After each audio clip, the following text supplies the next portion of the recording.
Hello, welcome to DaveTech YouTube channel, and in this video I'm going to show you how to download and install the X app to your Android TV. If you find the video helpful, like, subscribe for more important videos like this.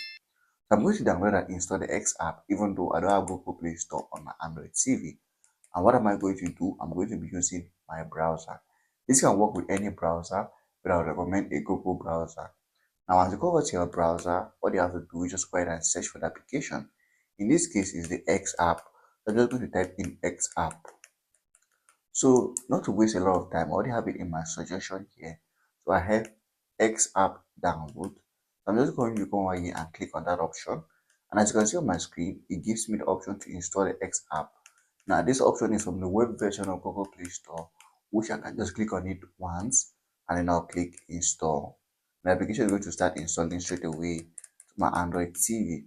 Now, this works on Android TV, but if for some reason the first option doesn't work for you, what you can do is just to scroll down and you're going to see other options like this one, where you can install the application from a third-party website like Up to Down.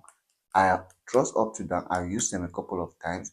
You can install them. If the first option doesn't work for you, you can go ahead and use Up to Down. But the safer option is just using the Google version of WebPlay, which is what I just used to install the application right now. So that's how to install the application. If you find the video helpful, make sure to like, subscribe, and share for more important videos like this.